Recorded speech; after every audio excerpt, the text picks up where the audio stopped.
Which is the best eco-friendly sports car? We've got Honda's new hybrid hot hatch, the CRZ, and Peugeot's stunning RCZ here. Both claim to offer driving thrills without hurting either your pocket or the environment. The anagram fans among you may have noticed similarities between their names, but what else do these cars have in common? We drive them back to back to find out.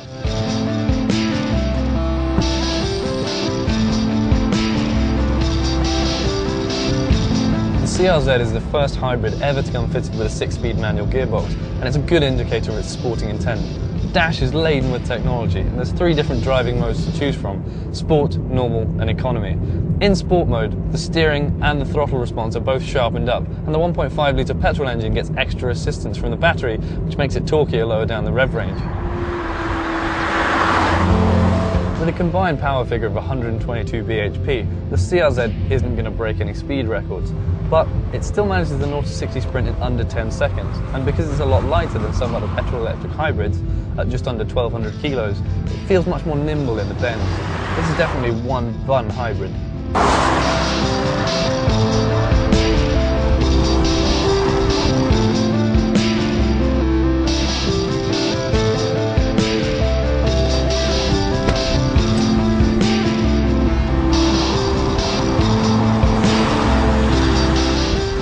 The Peugeot RCZ has had a big impact for the French firm since arriving this spring, and from behind the wheel it's not hard to see why. The short throw gearbox is a joy to use, and the engine pulls really strongly above 2000 RPM, which is when the turbo kicks in. The RCZ has nearly double the torque of the CRZ, and on the track it really shows. Although it's 300 kilos heavier, through the bends it's nimble on its feet, and even with the traction control turned off, there's almost no body roll. Now, before we set out today, we reset the trip computers of each of our cars, and we've driven them through a mixture of conditions, as well as some hot laps with our test track. So let's see how they stack up. In the Peugeot, I can see we've done 130 miles, and it's average 41.4 mpg, which isn't bad, but let's see how the Honda fared.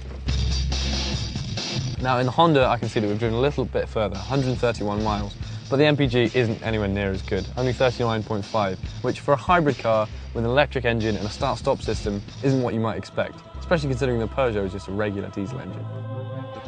On the outside, both of these coupes show off with some eye-catching design features.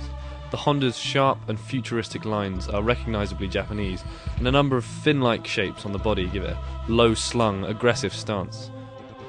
The Peugeot takes a very different design approach. Its soft, flowing curves and double-bubble glass roof are all a stark contrast to the CRZ's more purposeful shape.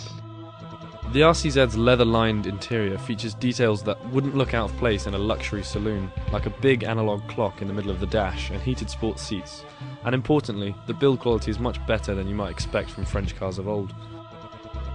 In the CRZ, there's a much more futuristic feel, with an array of digital dials and readouts. The low driving position, multifunction steering wheel and aluminium gear lever are all nice touches, but overall the quality of the interior plastics isn't great, and it doesn't feel quite as special to sit in as the RCZ, but it does cost a lot less. So which is the best eco-friendly sports car? Well, we've driven them both now, and although the Honda's no hot hatch, it certainly proves that hybrids don't have to always be boring. With the Peugeot, its striking looks and premium interior really set it apart, although it has the price tag to match. It's nearly £6 more expensive than the Honda. With the Honda, you'll pay less road tax, and it is exempt from the congestion charge in major cities.